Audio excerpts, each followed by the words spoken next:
guys, and welcome back to Let's Play Xenogears. Last time we began Disc 2 and had a very strange flashback in a chair. This time, Ellie and Faye seem to be kind of alright because of a nanoreactor chamber. And since having a nice little moment interrupted outside, we must return here to talk to... Yeah, does this scene look a little more familiar this time around? Yeah, this is where we saw Krellian and Lacan. With Tora there in the flashback from 500 years ago, or someone at least that looked like Tora. We don't know for sure yet. Fresh forced air should have refreshed you somewhat. It's about the removal of the seal. He, of course, means the limiter. Found it can be released by using nanotechnology that regenerated you two. If only we could scatter them all over the world. Now, I'm getting a Dragon Ball Z vibe here about the holy water, water of light, whatever it was. The whole thing with Garlic Jr., that whole saga. Anyway, there's an ancient installation, ancient military installation nearby. Might be able to use the mass driver located in there to launch the pod into the upper atmosphere. Once they're released up there, the world's air currents should be able to spread all over the world. That is, assuming they didn't all go straight down. But, oh well. Anyway. He's a little too old for that. Anyway, here you go. And of course, I'm not asking you to do it for free. Try this wristband on. New accessory? What is it? This is an emotion control device in which nanotechnology is applied. From this machine, shaped as a wristband, nanomachines are infused through your epidermis or skin into the brain. And there they refine the SSRI or selective serotonin reuptake inhibitors and a bunch of other gibberish that doesn't make a whole lot of sense. Basically, SSRIs control the amount of reuptake of serotonin in the bloodstream, and serotonin is a no, not a nanotransmitter, whatever it is. Whatever that thing is. It has a lot of control over emotions. It's often cited in depression or even anxiety disorders, so... Yeah, it's Faye. Of course it's difficult for him to understand. Anyway, in short, it means the manifestation of your second personality, id, can be suppressed, which means we can continue the game since he can now get back into battle. It's all theoretical. Oh, and I did one more thing as well. I installed the same control device in your gear. Yes, it can release id at will. Not really, but we'll get into that later. It's called System id. It kind of does. It uses a little bit of id's power, nowhere near all of it.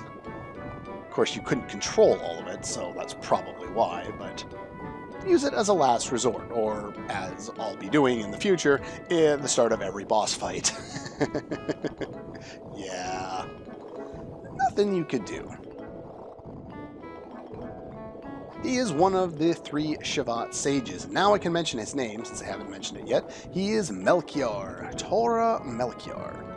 He is one of the 3 Shavat sages, and like the other 3 and the Queen, they all have a very long lifespan. And yeah, they were all alive 500 years ago, and now. So yes, it was Tora in the flashback earlier with Lacan and Krellian. And since we've seen Krellian there, it might be a different person since his hair is different, but I doubt it. Anyway, one thing of note is if you actually go into... well, you know what? I'll wait. I'm going to go outside here. Somebody came to the door. Let's go talk to him. Once we actually see the changes, then I will make a reference or a mention of that there. You're from Shavat, huh? Peace settlement between Ave and Kislev is being held. Oh, that's cool. Apparently, even though we took down the entire city, there's still some Solaris units out there that are wreaking havoc. Help you? yeah, it doesn't really have anything to do with me anymore. If you remember at the end of Disc 1 there, they all wanted to put Faye in Carbonite to control id. So, yeah, pretty much everyone... Yeah, now that they know id can be contained, they're like, oh, he helped us before, he might as well help us again, even though we kind of treated you like crap. They didn't really try and kill him, they just wanted to seal him up, and so then he couldn't do anything ever again. So, basically kill him. But, yeah. Kill him without the moral implications of killing him. Put it that way. Ellie is going to go to the mass driver. I'm not sure exactly what a mass driver is. I'm assuming it's like a big rocket launcher or something. I'm not sure. Shiva needs help. This is true.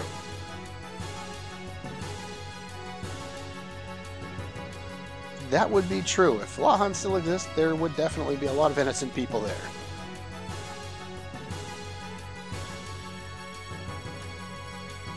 I'm sure they would be. I'm sure they haven't stopped now, especially considering I'm sure Bart's all over this, considering his country is going for peace talks. I'll manage somehow. All by yourself. Yeah, I don't think she's going by herself. Satan, you go with her. Anyway, he has brought his own Omni-Gear.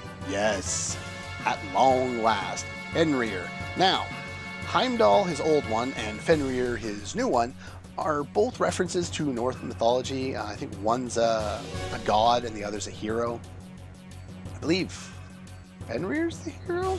I don't remember for sure. Anyway, neither of their references really has any significance to the plot or to Satan himself, so the references are there, but it doesn't really matter.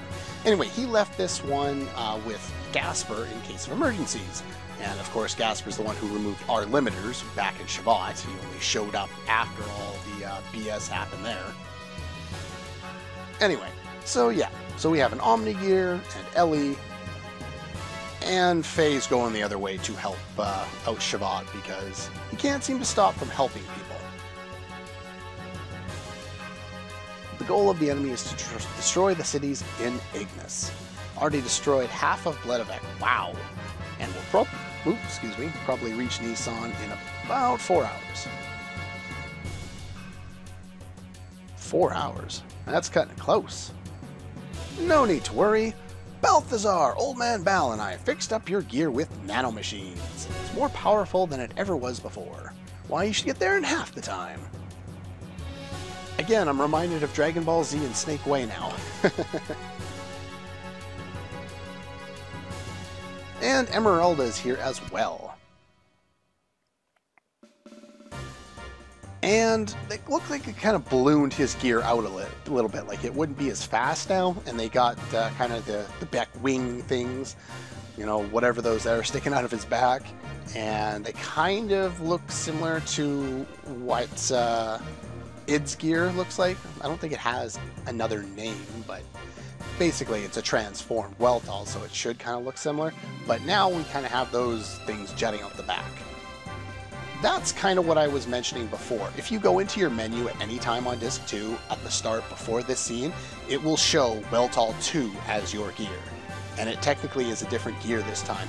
And it gets its own upgrades at this point, which is why I decided not to buy the most recent set of upgrades that I believe were available at the Thames before going into, where was it?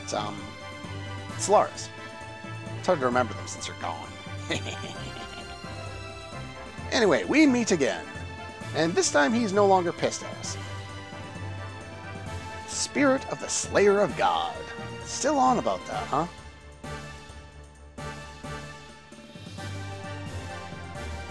Yeah, why are you? Fate, huh? Don't really believe in fate, not after Chrono Cross. And for whatever reason, I guess Satan brought Emeralda or something. Maybe she was there to help out with the nanotechnology application. I don't know. And she's gone. Okay, never mind. Alrighty then. Ready for liftoff.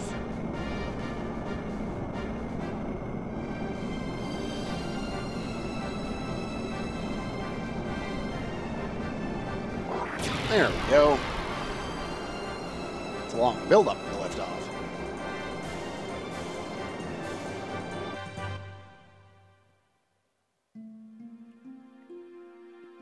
And we get another scene on the roof. Why do you guys like the roof so much? You wanted to live quietly away from the battlefield, did you not? Did you now? She's referring to Faye. I thought Faye would understand my feelings. Oh, so they're flat out admitting it now, even though they've just kind of danced around it up until now. They're going flat out, yeah, definitely there. It's kind of abrupt, and that probably has to do with this whole disc in general. Probably won't get into it too much this time, maybe next time. Once we get back to the chair, I'll take a moment and talk about it.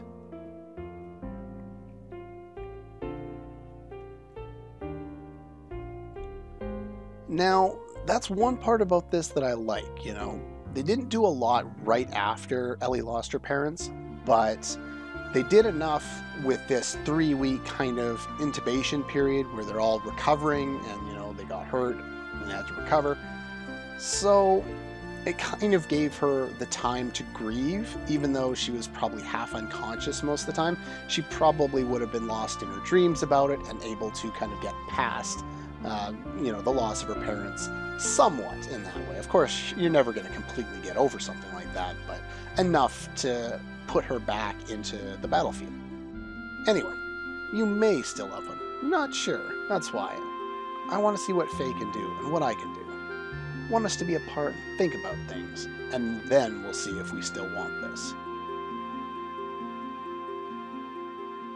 I guess this gives them a good opportunity to do that. I don't think they really catch up or, you know, resolve this little plot line. Well, they do in the fact that they either get together or they don't, but I don't think they do a lot of talking about it. Grieving in an intubation tube, or a nanoreactor. Either way. You have matured, like a mother. Excuse me, I'm only 18 years old. I'm nowhere near the age of being your mother. Of course, Satan's older than she is. Oh, poor Ellie. Anyway, I'm going. Alright, I will follow you as soon as I finish off here. I don't know what he's doing here. Probably going to get his Omni gear or something. But Emeralda wants to go too. Well, basically she's telling Ellie that she's going. She's not giving her an option.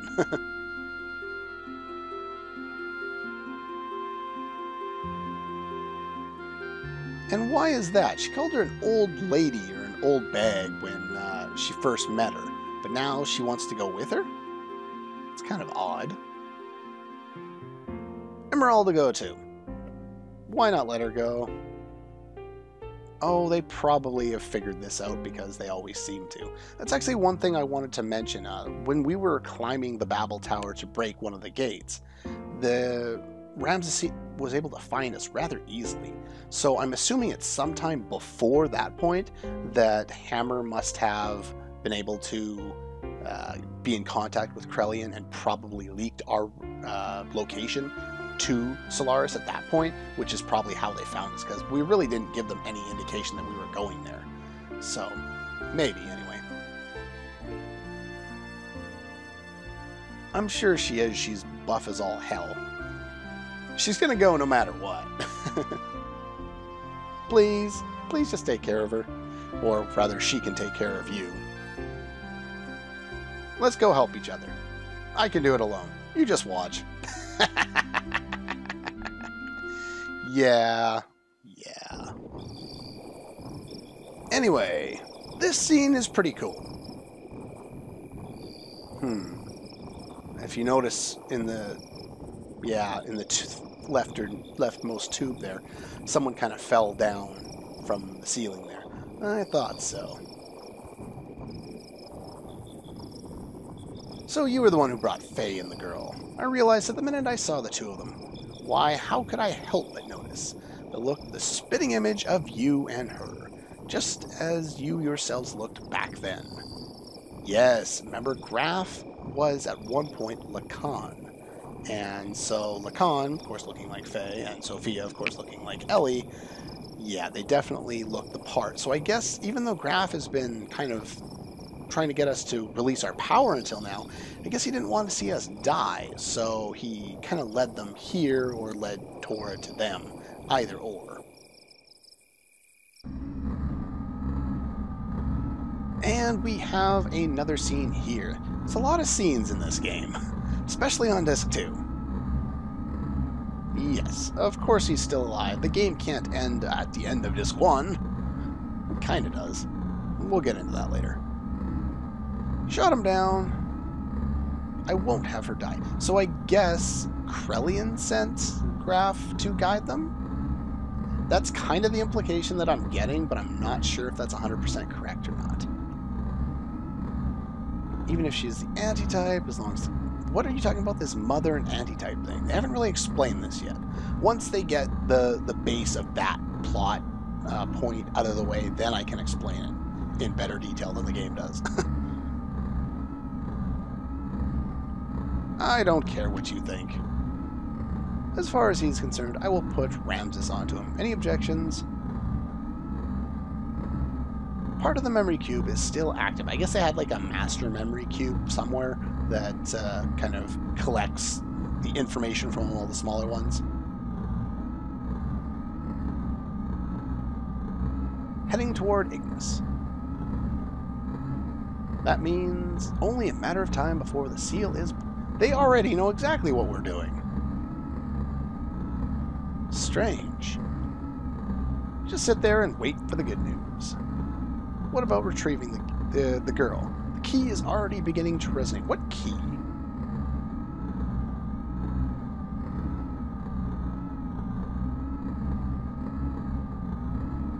We can get the girl anytime. There's going to be a lot of coughs that I have to edit out of this episode. There's something in my throat today.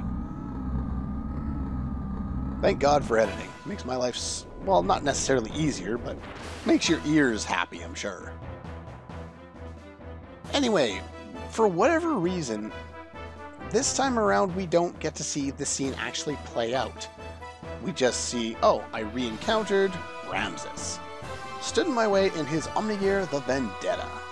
An unavoidable battle. I released the new function that was added to my Mark II, System ID.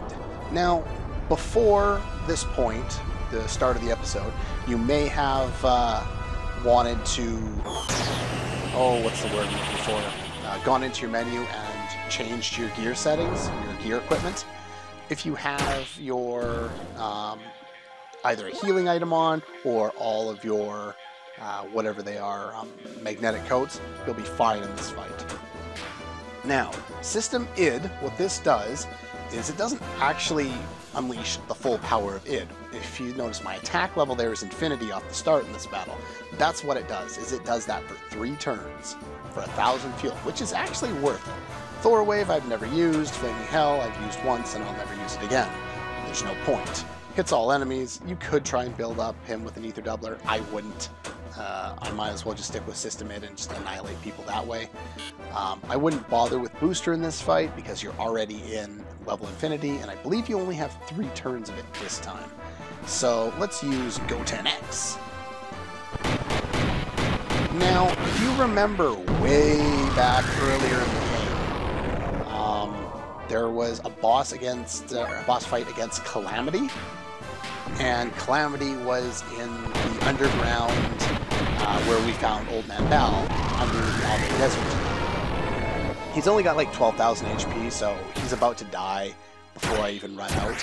If you do not, somehow you're not able to kill him before you run out of your System ID here, your Infinity mode, just attack him a couple of times again normally, but don't do any buffs or anything like that in this fight. It's just not necessary. But in that fight where we almost looked like Calamity had jumped back up and was going to finish us off, Faye unleashed id at that point and used a whatever it was, one of those death blows, an infinity level death blow, and that's how we were able to get through that fight. There's another reference to id kind of half showing up at an earlier point, which is why that death blow after the main part of the boss fight ended was able to take the guy down when our normal death blows at time could not.